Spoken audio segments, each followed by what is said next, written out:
Hola y bienvenido de nuevo a Sustainable Teacher. Si es la primera vez que pasas por aquí, me llamo Leticia y me alegro de conocerte. Y si ya has pasado antes, me alegro de volver a verte. En el vídeo de hoy terminamos el tema de la función de nutrición y vamos a hablar de salud y enfermedad en la nutrición. Así que si este vídeo te interesa, no lo dudes, suscríbete, dale a la campanita y si te gusta este vídeo, dale al like. Hasta ahora nos hemos centrado en ver los 4 grandes aparatos o sistemas que tienen un papel relevante en la función de nutrición. Pero no hemos hablado de las enfermedades y de los hábitos saludables que podemos tener en cuenta para cada tipo de aparato o sistema y tener una buena salud. En los próximos 2 temas vamos a hablar de la función de relación y de la función de reproducción. Y en todos estos temas vamos a hablar también de la salud y de la enfermedad. Pero como es la primera vez que estamos hablando de ella, quiero hacer una breve introducción sobre lo que es salud y lo que es enfermedad. Así que vamos a ello y luego hablamos de la nutrición. Muchas veces creemos que el concepto de salud es simplemente la ausencia de enfermedad. No tengo una enfermedad, estoy sano, tengo salud, estoy bien. Pero la salud, según la OMS, la Organización Mundial de la Salud, es un concepto más amplio. Incluye el bienestar físico, es decir, la salud a nivel de que no me duele nada, no tengo ninguna enfermedad, no tengo de resfriado o de algo que me he roto, pero también consiste en la salud mental, que la verdad es que cada vez está más de moda y últimamente en redes se habla mucho de salud mental, lo cual está muy bien porque era un gran olvidado.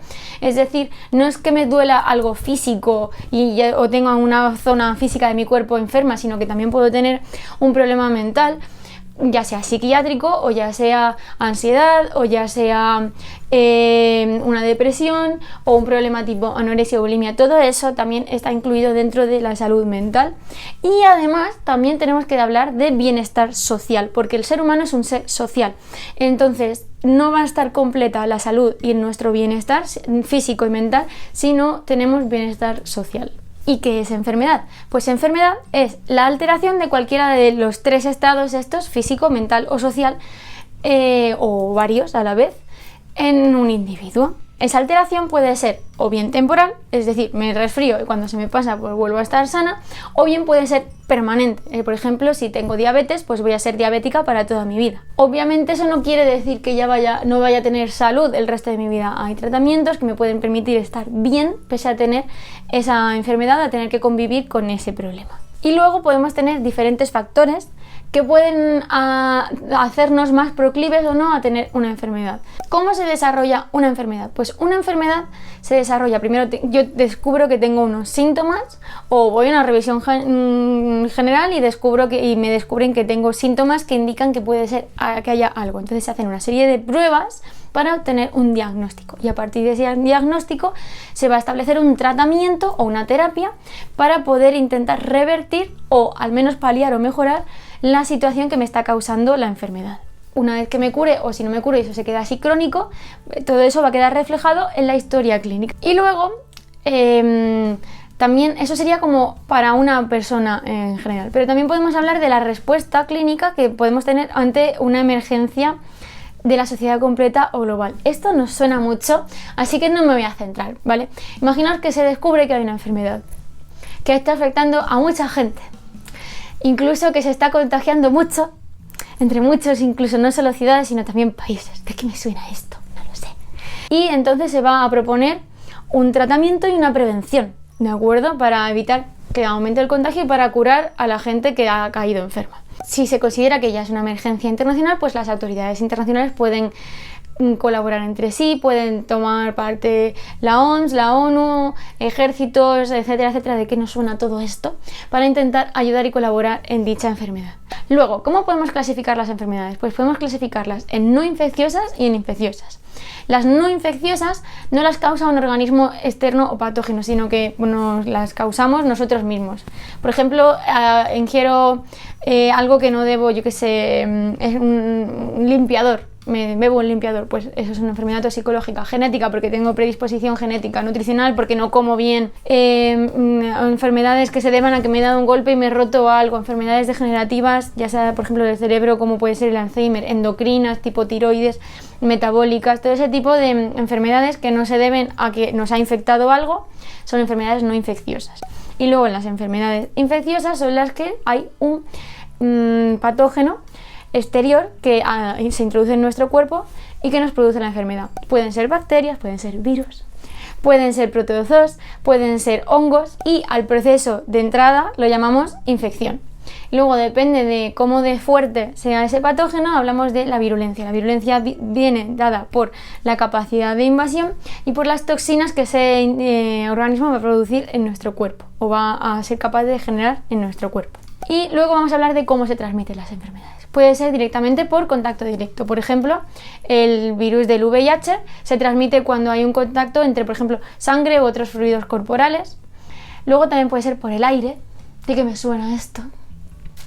También puede ser por otros vectores de transmisión, por ejemplo las garrapatas transmiten muchísimas enfermedades, y luego también hay diferentes vías de entrada, por ejemplo cutánea, es decir, por la piel, respiratoria, digestivas y como algo que está en mal estado porque tiene algún tipo de bacteria o de hongo, o genitourinaria en el caso de las infecciones del aparato urinario. ¿Y cómo se desarrolla una enfermedad infecciosa? Pues primero hay un periodo de incubación en el que el organismo que sea nos entra y se va reproduciendo dentro, pero todavía no notamos nada. De hecho, lo malo es que muchos organismos ya son infecciosos en esa fase y seguimos saliendo a la calle sin darnos cuenta de que podemos estar transmitiendo una enfermedad. ¿De qué me suena?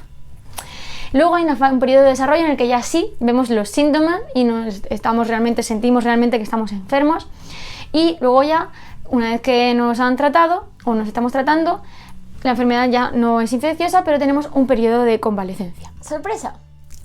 Esta mañana no me dio tiempo de terminar de grabar el vídeo, así que estoy terminando de grabarlo esta noche después de volver del gimnasio, y estuve diciendo, ¿qué hago? ¿Grabo el vídeo entero de nuevo otra vez? Y luego dije, mira Leticia, la mierda al perfeccionismo.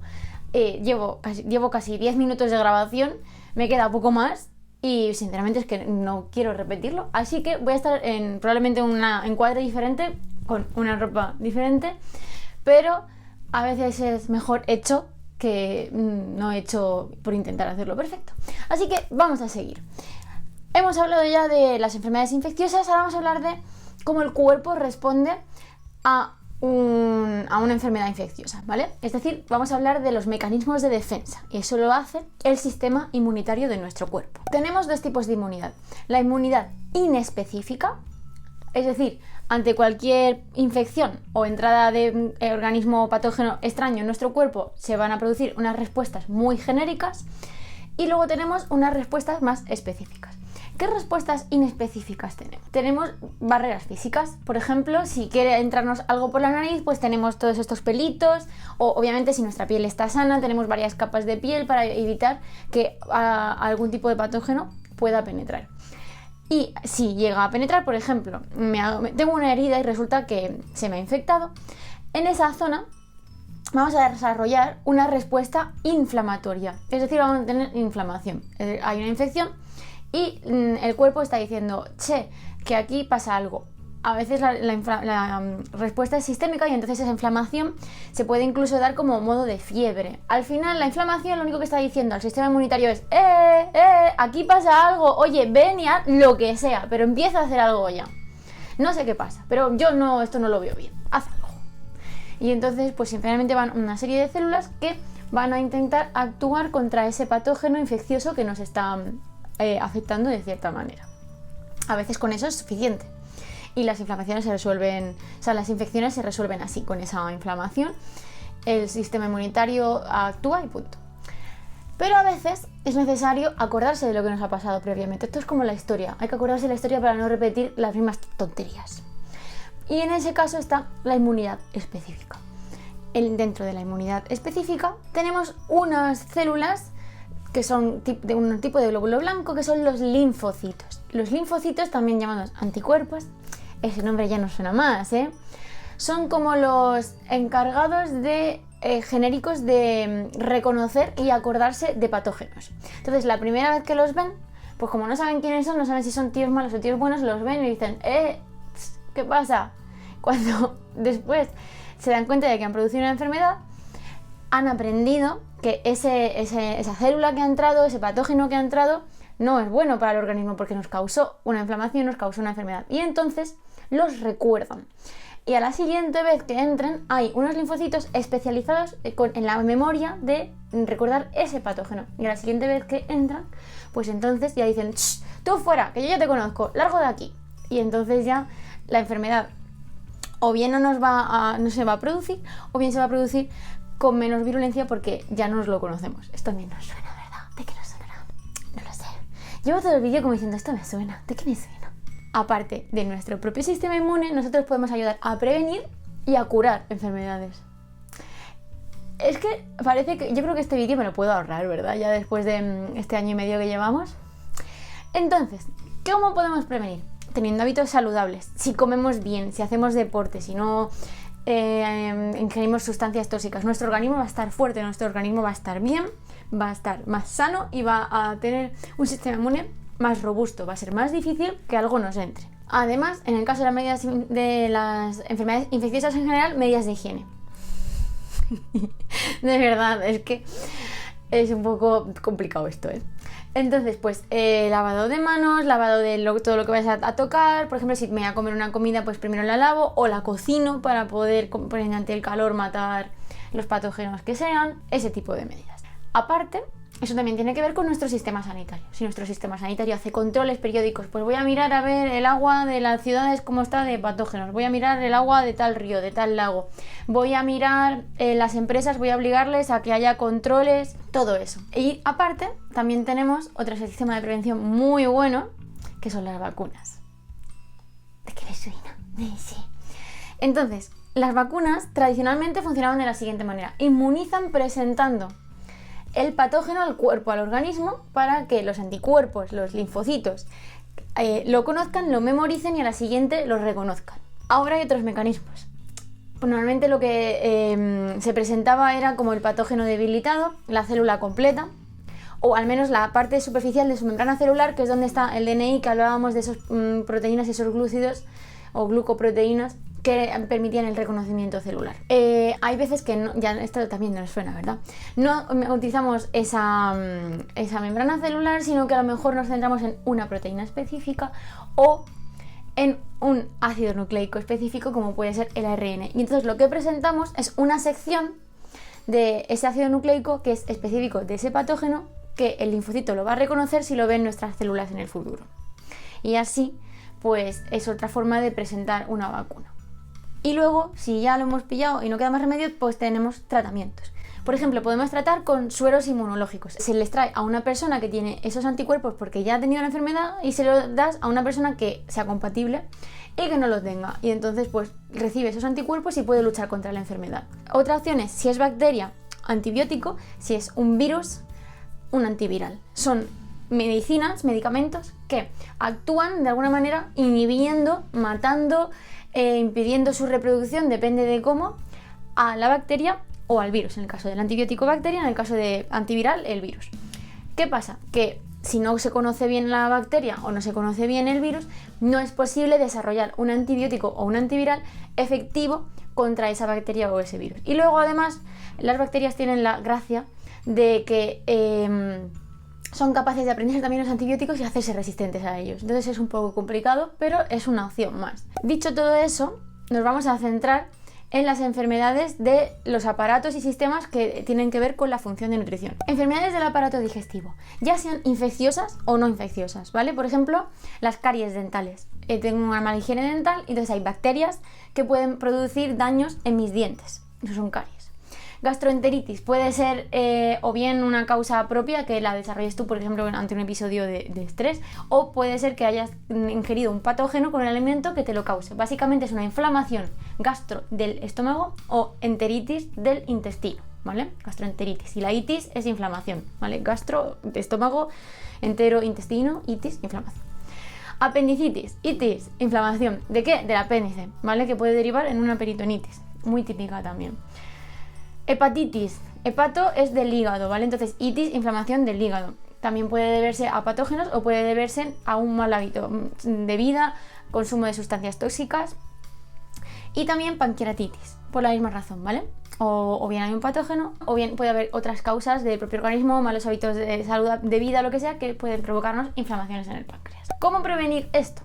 Pues en el caso del aparato digestivo, llevando una dieta adecuada, no consumir ningún tipo de alcohol ni ninguna otra sustancia tóxica. Y sí, el alcohol es tóxico para el organismo, aunque sea una toxina socialmente aceptada. Comer despacio, masticar bien, tragar bien, la higiene dental, que hablábamos de las caries, la higiene de manos y también la actividad física, todo está relacionado, ¿vale? Con respecto al aparato respiratorio, ¿qué enfermedades tenemos? Pues por ejemplo, resfriados, que pueden deberse simple y llanamente a que he pillado frío y mi cuerpo reacciona, o bien puede ser que me ha entrado un patógeno, como una bacteria o un virus que me está causando ese resfriado, o la gripe en el caso de los virus. Neumonías también pueden deberse a bacterias o a virus. La diferencia entre los resfriados y las gripes y las neumonías es que resfriados y gripes afectan a vías respiratorias altas, es decir, antes de los bronquios para arriba, ¿vale? Normalmente en lo que es nariz, faringe, laringe. Mientras que la neumonía afecta ya a los bronquios y a los pulmones. La neumonía en las vías respiratorias bajas, la gripe en los resfriados a las vías respiratorias altas. Asma, ese cierre de las vías respiratorias ante la supuesta entrada de un patógeno o de algo que nos produce una alergia y por tanto nuestro cuerpo reacciona contra eso, evitando la entrada. Pasa que por evitar la entrada también tampoco entra el aire, entonces pues no es bueno. Y la bronquitis, itis, una vez más, es el sufijo que indica inflamación de los bronquios, así que se refiere a inflamación de los bronquios, que bueno, pues también puede deberse a un patógeno como una bacteria. ¿Cómo tenemos hábitos saludables para prevenir enfermedades del aparato respiratorio? Pues para empezar, por ejemplo, no fumar. El tabaco produce un efecto devastador sobre los pulmones, produce muchísimas enfermedades no infecciosas, ¿vale? Que tienen que ver con la destrucción de tejidos de los pulmones, de alveolos, mal intercambio de oxígeno y de dióxido de carbono, etc. Luego evitar ambientes con el aire muy contaminado, por ejemplo en las ciudades donde hay muchísima contaminación de tráfico, hay muchísima gente que tiene muchos problemas respiratorios, muchos problemas de alergias, muchos problemas de asma, que son por ese ambiente tan contaminado de gases, de partículas, de polvo, etc. Y en realidad está relacionado con todo el no consumir alcohol, ¿vale? El alcohol afecta a todo el cuerpo. Protegerse del exceso de frío o del exceso de calor y de los contrastes rápidos, ¿vale? Eso no es bueno para el cuerpo, ¿vale? Las vías respiratorias se tienen que aclimatar a ese cambio, los cambios bruscos no les vienen bien, ni a la garganta tampoco. Y por último, y este ahora también nos suena, es el estornuda como va. Se estornuda en el codo, se tose en el codo, porque es la forma mejor de proteger para no acabar escupiendo partículitas a todo el mundo con tu patógeno. Y si lo haces en las manos, que también podría ser una buena solución, luego te tienes que higienizar bien las manos, porque si ahora yo y ahora toco cualquier cosa, esa nos la sabemos también, ¿verdad que sí? Con respecto al sistema circulatorio, vamos a diferenciar el sanguíneo del linfático, ¿vale? En cuanto al sanguíneo, podemos tener enfermedades en la sangre o enfermedades cardiovasculares. Enfermedades en la sangre, por ejemplo, anemia y leucemia. Anemia significa poco, hay poco.